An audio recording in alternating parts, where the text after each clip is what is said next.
रूस यूक्रेन युद्ध को लेकर जहां अमेरिकी राष्ट्रपति डोनाल्ड ट्रंप और रूस के राष्ट्रपति पुतिन आमने सामने हैं, तो साउथ कोरिया में चीन और अमेरिका के बीच बात हुई कि रूस यूक्रेन का जो युद्ध सुलझाने का रास्ता है, अब वो अमेरिका और चीन एक साथ मिलकर इस पर बैठक करेंगे। लेकिन इसी बीच यहां पर अब नाटो देश की तरफ से एक बड़ी चेतावनी आई है। चेतावनी है रूस के लिए, पुतिन के लिए क्या कुछ कहा गया है और पुतिन की तरफ से क्या कोई रिएक्शन सामने आया है, इसकी ज़्यादा जानकारी के लिए हमारे साथ जुड़े हैं चेतन, उनसे जानेंगे। चेतन, जहां एक तरफ रूस जो है अब परमाणु परीक्षण उसने शुरू कर दिया है और इसी बीच हमने देखा कि साउथ कोरिया में ट्रंप ने भी आदेश दिया कि जब उनकी मुलाकात होनी थी शी जिनपिंग से, उससे पहले आदेश दिया गया कि अब अमेरिका भी परमाणु परीक्षण करेगा। तो इसी बीच अब जो है यहाँ पर यूरोप में खलबली होती हुई नजर आ रही है और अब नाटो देश की तरफ से, और ये नाटो देश कौन सा है? देखिए सोनम, इसमें बहुत सारी चीज़ें हैं यहाँ पर अगर हम देखें। और सबसे बड़ी बात है, मैं शुरुआत में यही बोलूँगा कि जो अंतर्राष्ट्रीय राजनीति होती है उसको समझ पाना बहुत ज़्यादा मुश्किल होता है। मेरे ख्याल से जो लोग इसको समझने की दावे करते हैं, कोशिश करते हैं, वो कहीं ना कहीं अभी इससे बहुत दूर हैं, क्योंकि बहुत सारी उलझनें इसमें। एक तरफ आप देखिए कि चीन और जो ट्रंप है वो ट्रेड डील पर बात कर रहे हैं, उनकी सहमति हो चुकी है। 10% टैरिफ जो है वो चीन पर घटा दिया गया है। भारत भी कह रहा है हमारी भी जल्द ट्रेड डील होने वाली है। दूसरी तरफ ट्रंप ये दावा कर रहे हैं कि चीन और वो खुद मिलकर इस यूक्रेन युद्ध को रुकवाने की जो कोशिशें हैं वो करेंगे।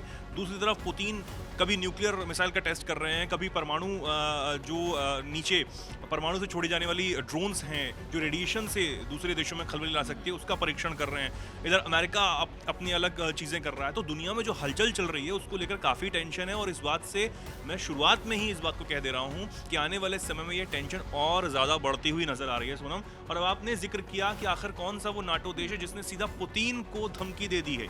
ये नाटो देश है बेल्जियम, यूरोप का देश। सबसे बड़ी बात है बेल्जियम की, आप ताकत समझिए कि बेल्जियम नाटो का भी मेंबर है, यूरोपियन यूनियन का भी मेंबर है। और आपको बता दूं कि नाटो का हेडक्वार्टर और यूरोपियन यूनियन का हेडक्वार्टर ब्रुसेल्स में है, जो कि बेल्जियम की राजधानी है। तो ये एक बहुत बड़ी यहाँ पर चौंकाने वाली खबर है। अब आखिर में कहा क्या गया है इसको भी जान लीजिए। दरअसल बेल्जियम के रक्षा मंत्री हैं थियो फ्रैंकेन।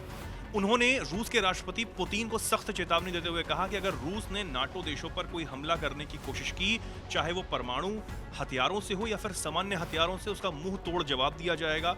नाटो रूस की राजधानी मॉस्को को नक्शे से मिटा देगा। ये बहुत बड़ी चेतावनी बेल्जियम की तरफ से दी गई है।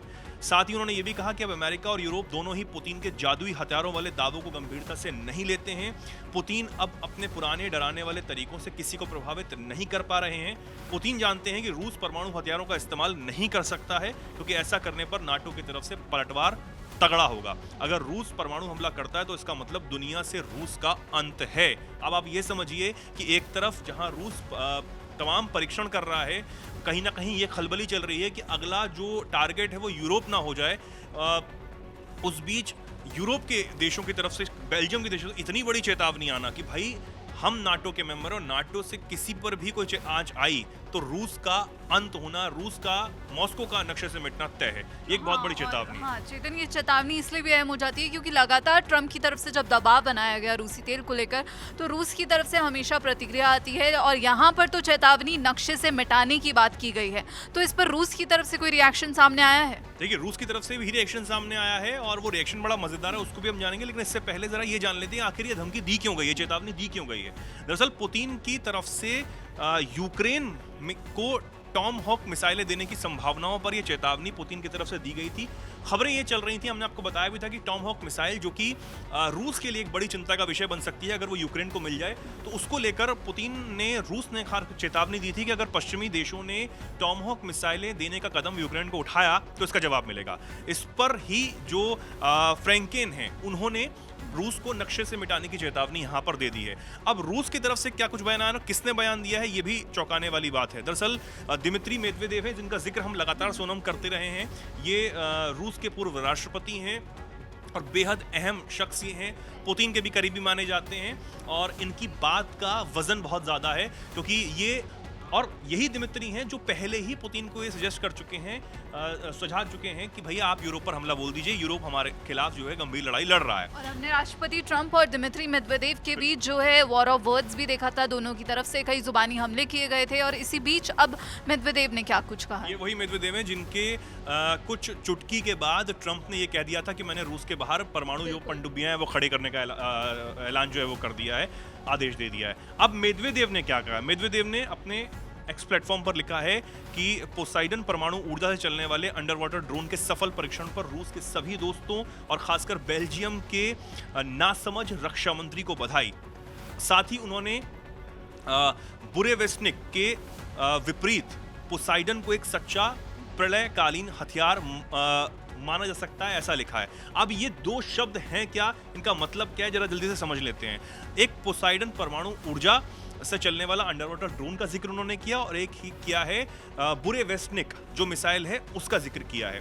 ये दोनों चीजें हैं क्या, ये समझने वाली हैं। दरअसल जो बुरेवेस्निक है उसको जरा समझ लेते हैं।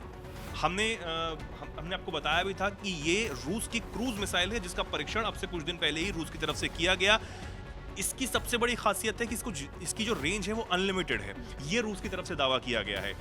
बताया गया है कि 50 से 100 मीटर तक इसकी उड़ान और ऊंचाई है, स्पीड 850 से 1300 किलोमीटर प्रति घंटा है। साथ ही नाटो ने इसका नाम जो है वो SSC X9 स्काईफॉल रखा है इस मिसाइल का नाम, जिसे बुरेवेस्निक जो है वो रूस कह रहा है।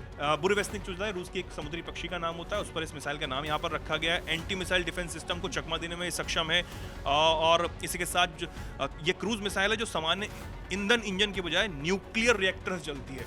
तो एक ये बहुत बड़ी जो कोशिश है वो यहाँ पर रूस की तरफ से की गई।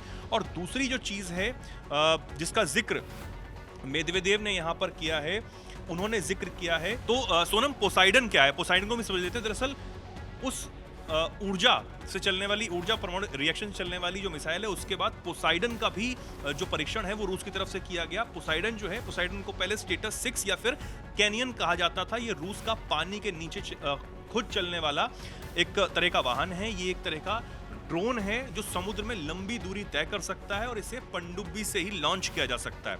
न्यूक्लियर इंजन से ये चलता है, तो ये भी एक बड़ी सफलता यहाँ पर रूस के लिए थी।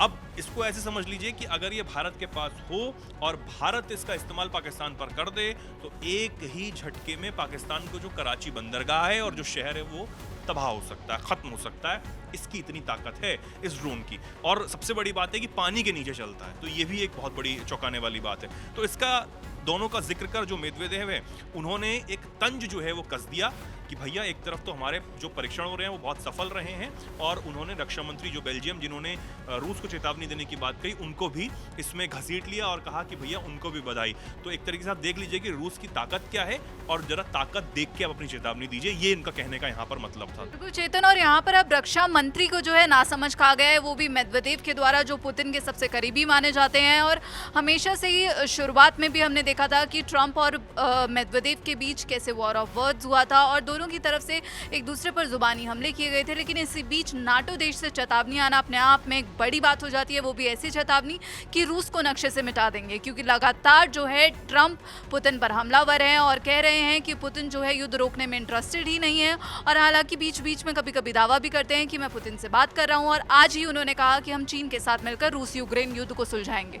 तो अब देखते हैं कि आखिर रूस यूक्रेन युद्ध कहाँ जाकर रुकता है, और ये जो अब युद्ध है जो खतरनाक रूप लेता हुआ दिख रहा है, जो अब परमाणु तक पहुंचता हुआ दिख रहा है, इसमें आगे क्या होता है, पल पल के अपडेट्स हम आप तक पहुंचाते रहेंगे। बाकी देश और विदेश की खबरों के लिए जुड़े रहिए दैनिक जागरण के साथ। नमस्कार।